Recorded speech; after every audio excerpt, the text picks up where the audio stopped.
G'day folks, my name's Ashley and today I'm going to do an NDB approach into Indy Metro, NDB runway 15. Now currently I'm actually just overhead the Brickyard VOY. You can see I just got station passage on the RMI. So I've got to intercept this track, the 062 towards the NDB. So I need to intercept this VOY radial. And as you can see, the track I want is about 20 degrees to my left. The NDB is 10 degrees, so I need the NDB needle to move to 20 degrees left of my nose. And the CDI is starting to center as well. Look at that. Beautiful. So I'm not going to explain like how ADFs work or VORs or anything like that. So I'm just going to do a brief or explain what I'm doing as I would to a check examiner doing my instrument course, instrument check ride. So, okay, so for the NDB runway 15, that's the approach we're doing. Currently we're tracking towards the navaid on the 062 radial from the Brickyard VOR, which is tuned into both nav1, 116.3, and also nav2, 116.3 as well. 338 is the NDB at Indy Metro, and they're both reflected on here. Nav1, obviously I'm tracking via the navaid there. I could probably put that on nav mode actually, for the moment, while I'm doing my briefing. So the green arrow is reflected on nav2. They're both tuned into the same VOR Brickyard. And the ADF obviously is also there as well. VOR2 is also reflected in this VOR receiver, the second VOR receiver, and that's set to 053 as part of this approach. And that tells me when I'm over the reporting point Anne-Marie on the inbound track, tracking 161 on the NDB. But we won't make reference to that until we're actually coming inbound on the approach. But anyway, the approach, the MSA is 2,900 feet. We're currently at 3,000 feet, so we're above the MSA. The MSA is up to 25 nautical miles. We've got the GPS plugged into the navaid, UMP, which is the actual NDB, so we have an accurate distance from the navaid. And at the moment we're just under 10 nautical miles. So we're above 2,900 feet, so we're safe to maneuver any way we need to in order to carry this approach out. Once overhead the navaid, you can track 341 outbound. You're going to stay within 10 nautical miles. And there is a right-hand procedure turn, which you have to track then inbound, tracking 161, which is actually just the reciprocal of the outbound track. Once you're established outbound, you can descend to 2,900 feet. And then once you're established on the inbound track, you can descend as low as 1,600 feet, which is actually the MSA. And I'll try and get to Anne-Marie by the time, well, I try to get to 1,600 feet by the time I get to Anne-Marie, because the reporting point Anne-Marie is only 2.8 nautical miles from the actual threshold. So you really don't want to be too much above your MDA by the time you get to Anne-Marie. And so we have 7.3 miles to go to get there. And at about 3 miles, I'll pull the power back and slow down, put the gear down, and bring the speed back to 100 knots. And I'll put 10 degrees of flaps out. Obviously I haven't done that yet. And the reason I'm going to do that is because I put the gear down just as I'm approaching the navaid, so I'll make sure I've got 3 greens before I start the approach, because if you put your gear down just as you're approaching your MDA, your speed's changing, you're close to the ground, you're going to have poor visibility. And if your gear doesn't go down, you've got to go through the emergency gear extension procedures. It's the last thing you're going to want to do near your MDA in really crappy visibility on a really bad windy day or something like that. So no, I put the gear down nice and easy at the top. It helps slows me down below flap speed, put the flaps down, so I'm established. I go outbound with the gear down, I come back inbound with the gear down, and it's just a lot easier. I don't know if everyone else does that, but that's how I was taught. Not only just for NDBs and VORs, but also the ILS. You put the gear down before your initial approach fix and things, you get established, and then you just fly the approach. Right, 4.4, so in about a mile or so, I'll start slowing down. I will switch to heading mode.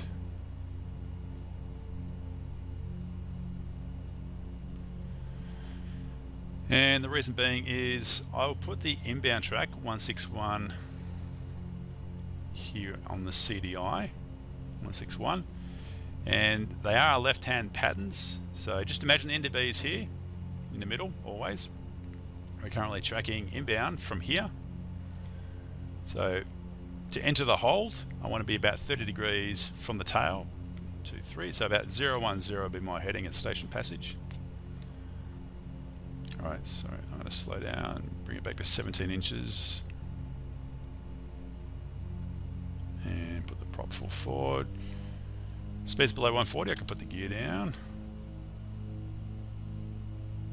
Put the fuel pumps on. Okay, we have 3 greens, the gear is down, the speed is slowing down. As soon as I'm in the wide arc, I will put the flaps down at 10 degrees.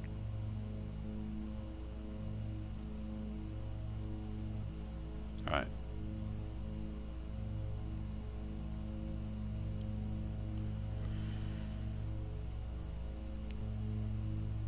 And I'll need to put the power back up to 21 inches. Now to keep me about 100 knots. Alright, and GPS distance is accurate. It's not like slant range. And watch that ADF needle, it's about to spin. And I have a timer on my control column. So I'm going to enter one hold first. Okay, that's station passage. I'm going to go heading 1010. Start my timer, so about there. It's 10 seconds on the clock, so I'll wait for that hand to return to the same position again before I start my left-hand turn inbound on the hold. The CDI, obviously we're not making reference to the actual VOR now. I just use it as a reference, knowing that's the track I want to fly, and I'll compare the ADF needle to the track that I want. Okay, so that's 30 seconds. I'm going to have to turn the lights up. Oops.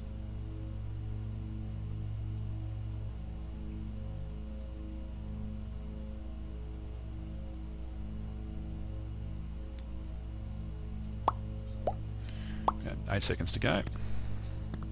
And I'll continue with the left-hand turn. No, that's 1 minute there, so let's turn.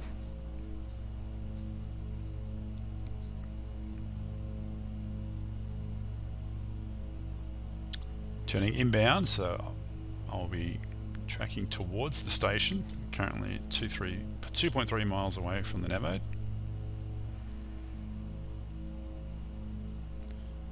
With NDBs, or even if you're using an RMI for a VOR, when you're tracking inbound, you always follow the head of the needle. And what I mean by that is, that's the track I want. And if the head of the needle is to the right of the track that I want, then I must go to the right of the track in order to get the needle to return to where I want it to match up with the CDI needle. See, at the moment that the head of the needle is to the right of the track I want, and so I might have to stop my turn. I'll stop it here just to check.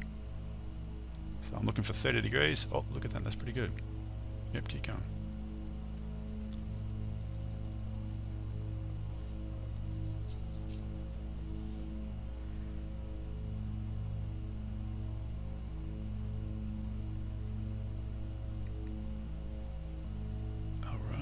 So head of the needle, the track we want. Actually, that's really good. That's pretty much spot on. Awesome. There you go. Alright, so pitching the NDB is in the middle of this HSI. This is our moving map as far as moving maps are concerned. We're down here. We're tracking, that's our heading. We're down here tracking towards the navaid. The holds, if you can picture it, are like that. And I'm going to, after we get station passage, I'm going to make a left-hand turn, re-intercept the outbound track, come down, do a right-hand procedure turn. That is a right-hand procedure turn if you're facing the other direction. Come back in, descend, hopefully see the airport. passage in just a second. There we go. Oh, we were right over the top.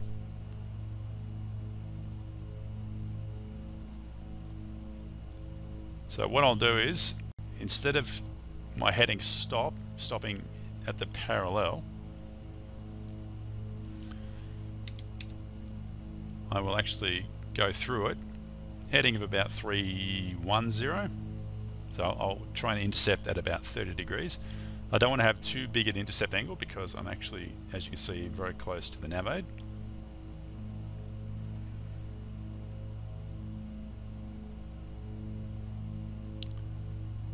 And just remember, the ADF is always pointed towards the station.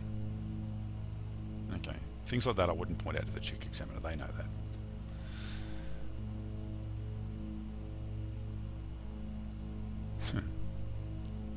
Alright. I'll keep the turn going. So about 310, about there. So I'm going to intercept this outbound track. The outbound track is 341. So that is currently 30 degrees off my nose. And you'll see the ADF needle is to the right of the track that I want. So therefore I have to go to the left of it, which is what I've done. So imagine this is the NDB. That's the inbound track, and the hold would be that way. So I've gone over the navaid, made a left turn, and instead of paralleling it, I've continued with my turn. I've continued with my turn to re-intercept at 30 degrees. And once this needle matches up, which should be 30 degrees relative bearing because that's 10, 20, 30, I just picture that ADF on top of this DG. That's all I'm doing. And using the CDI as my reference guide. Tail is to the right of the track I want, therefore I go to the left. As soon as at 5, yep, start heading back. So by the time it gets back, it'll be pretty much on track. And we're at 2 nautical miles so far. Remember, we cannot exceed 10 nautical miles, and we are heading outbound. The numbers are getting larger. Okay, so we've got the track that we want. The tail of the needle is, just let it settle, slightly to the right, only slightly. So I'll go slightly to the left.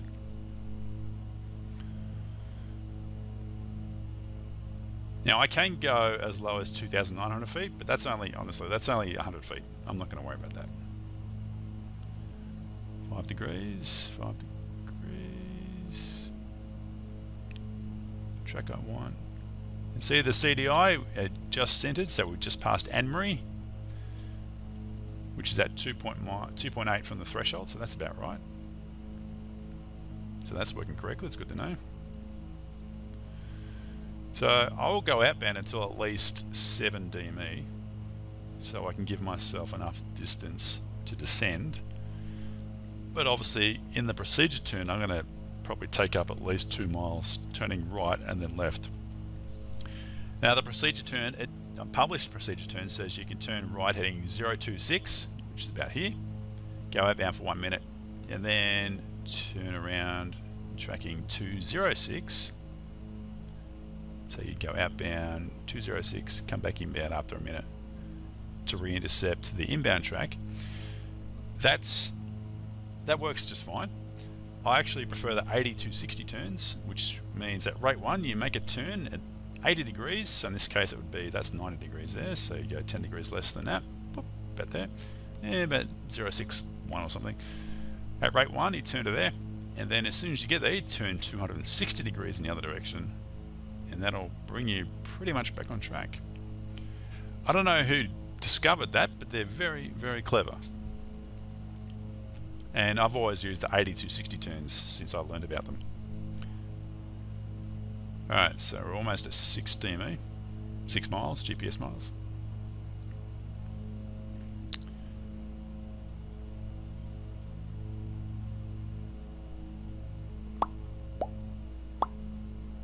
So right, I'll wait till 7.5 just to give myself time to descend. And we're at 100 knots, we're not 140 anymore, 145 anymore. So if it was at 140 knots, it would be ridiculous. It'd be more rushed, more difficult. So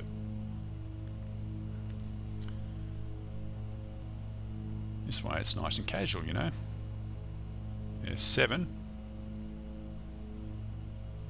Alright, let's get ready for this turn. So about 0.61.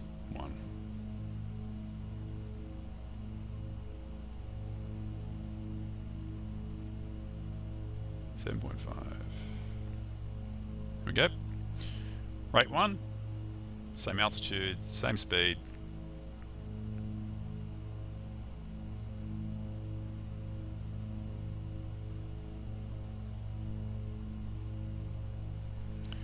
I don't know how many people out there use 8260s, but I've always much preferred them. I mean, it doesn't matter which procedure you use, I just always thought they were easier. Alright, that's 80, so let's go back the other direction.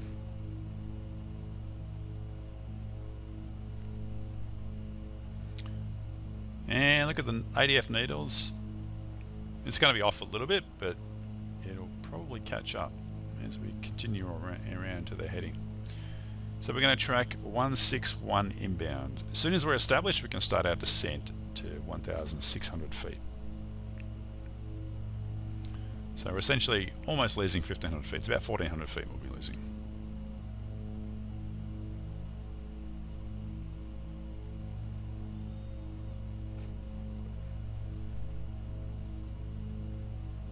Alright, we're at 9.1. So we're under 10. It's good. 9.2. Excellent. So we're stayed within 10 nautical miles. So 7.5 works for 100 knots. You wouldn't want to go past it though, because that's cutting it pretty close. I would imagine if you exceed 10, that would be an automatic fail in a check ride.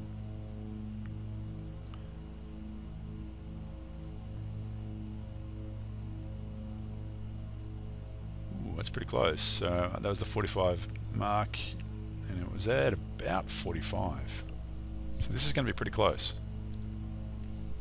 I might have to make little adjustments once it settles.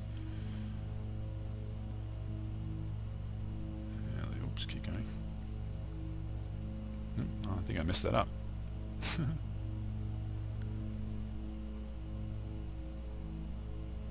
I did. I messed it up. Alright.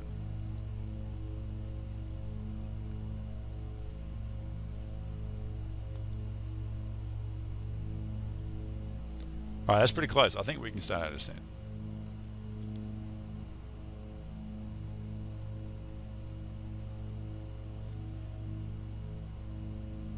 Yeah, pull back to about 17.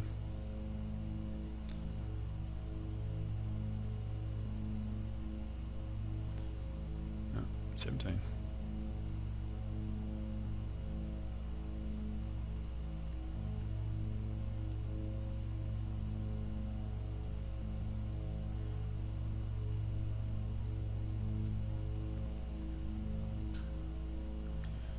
So we're looking at about 500 feet a minute.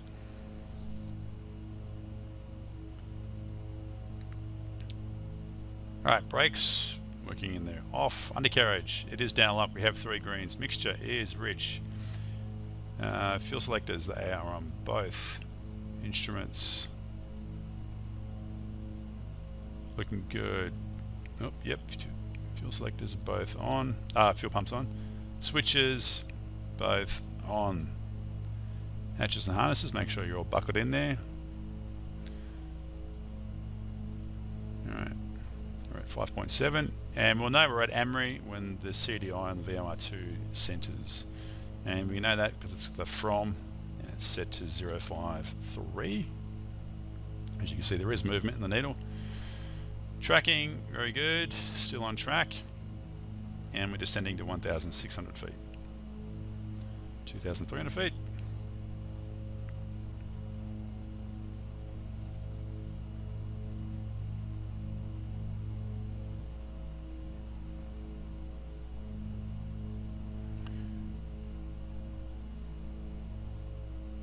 And in reality, obviously, you'd be looking out. Clearly, that's the runway there, but if you got really poor visibility, you'd be sort of every now and then glancing up. Or your instructor will tell you, you're visual. Right, Emery is close. Just under, it's 1,900 feet.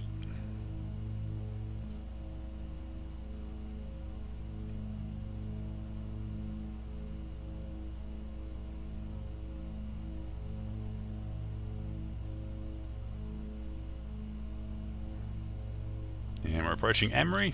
We're almost at the MDA. But clearly we're visible, we're visual. So we will continue.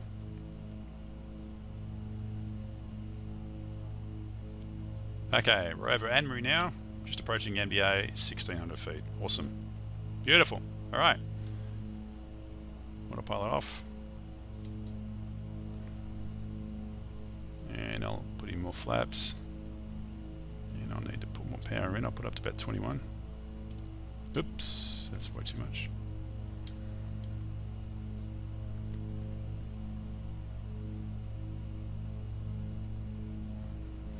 So 76 is the final speed on this aircraft. How much flaps have we got? Yep, we've got full flaps.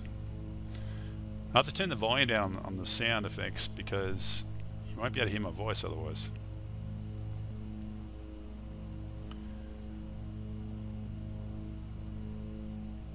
Because if the engine sounds are too loud, you just can't hear what I'm saying, and it's actually quite annoying. I don't want to annoy the viewers.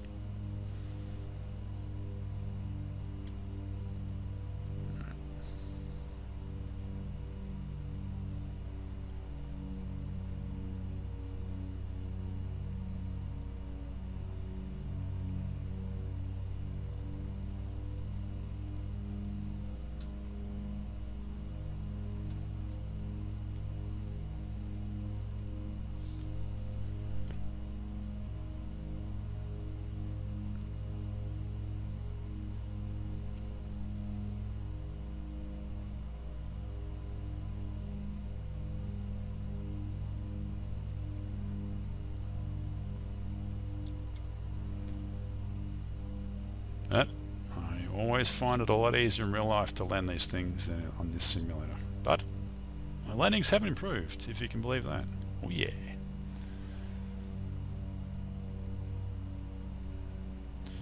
And this bird does not float. So you pull the power out when you get right down here. And she'll sink. Just like that. There you go. And you apply brakes.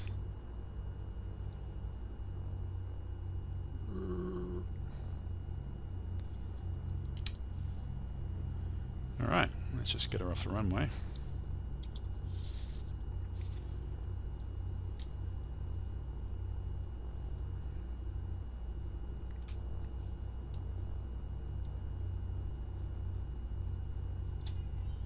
wonder if we get a skid sound. Probably. Alright. Brakes. Brakes, come on. Full brakes. Let's stop. Flaps up, pumps off. That can come off. Oop. Yep, yep, yep. Strobes off, landing light off. Alright, flaps are up. Transponder can go to standby. Alright, there we go.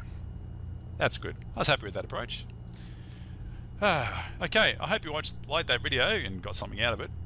That's pretty much how you fly an NDB approach, just making use of the CDI to the track you want to fly, inbound or outbound. The ADF needle, and always just imagining it on top and comparing it to the track you want with the CDI. Using an RMI also helps as well, and also VOR2 in this particular case for reporting point Emery. But if you do have a G1000 with a moving map, the Emery reporting point obviously does appear on the moving map. I have seen it before on the G1000.